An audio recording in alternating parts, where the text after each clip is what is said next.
John Wick is a pretty kick-ass movie, isn't it? A nice throwback to the simple Death Wish-style revenge movies, combined with modern realistic martial arts and gunplay, all filmed by using long takes and no shaky cam in order to show off the top-notch choreography. Add a lot of violence and a bit of self-awareness and you've got a fan favorite. To this day, the franchise has made $581 million worldwide during its cinematic run, on a combined budget of $135 million, with each next installment making more and more money.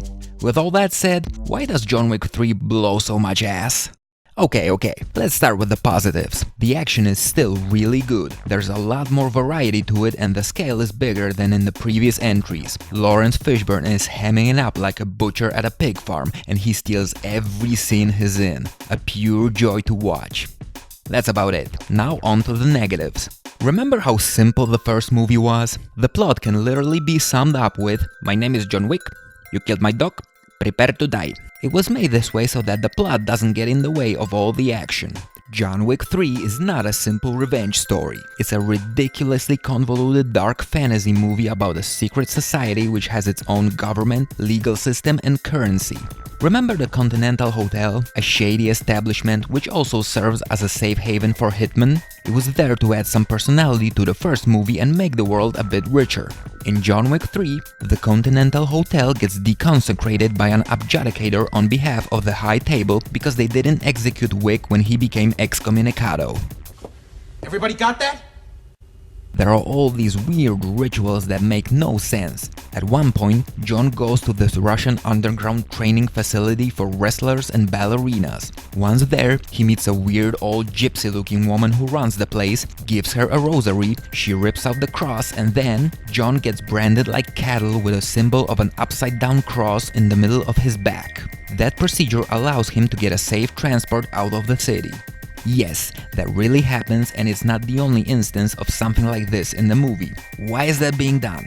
Who came up with it? How often does it happen? What does the gypsy woman get out of this? Is she into branding people? Does she get off on that? Did John get off on it? I used to go out with a girl who was into branding, so I know it's a thing. Everyone in the movie is acting like this is common knowledge and we get zero explanation for it. We're just supposed to accept it because... The way the movie is constructed feels like a video game. Keanu goes through a level full of enemies and then we get a long boring cutscene during which they drown you in exposition. I had Star Wars prequels flashbacks. During the cutscenes, everybody speaks like they're in a Shakespeare play, or rather, in a poorly written Shakespeare play ripoff, and the movie seems to be taking it all very seriously. Listen to some of these gems. I cannot tell you where to find the Elder. You fail to understand. The Elder is not a man you find. He can only choose to find you. You wish to speak with him? Go to the edge of the desert. Look up. Canis Minor, the dog that followed the lion through the sky. You follow the brightest star. Walk until you are almost dead. Then keep walking. When you are on your last breath, he will find you. Or he will not. Oh, that was stupid.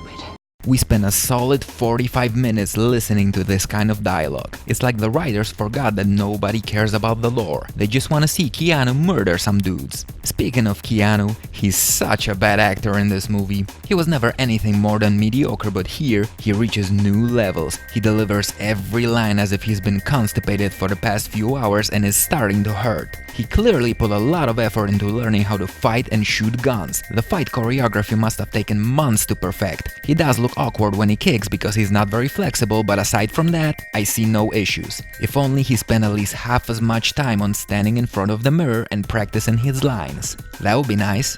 The movie also has that ugly filter where most of the movie is blue and orange. It's not as bad as Godzilla King of the Monsters, nothing is, but with all the interesting locations used in the movie, one would think that more colors would be used. Not a writing issue, it's just something that pisses me off about modern Hollywood movies. Also, did anyone else laugh hysterically at the plot twist at the end? There's a really bad CGI effect right after it and I couldn't stop laughing after seeing it to the point of tearing up. I won't spoil it because it's hilarious, but it reminded me of this. It basically turned John Wick into a Looney Tunes character. Well, that's about it. I'm sure a lot of people will disagree with me, but John Wick 3 is one of those movies where you watch all the action scenes multiple times and skip through all the plot. I'm okay with that. I like watching that scene from Transformers 3 where a giant flying robot snake breaks a building in two because that scene on its own is awesome. However, just like I'm aware that Transformers 3 is a bad movie, I hope that all of you will now be aware that John Wick 3 is also a bad movie. Thank you for watching.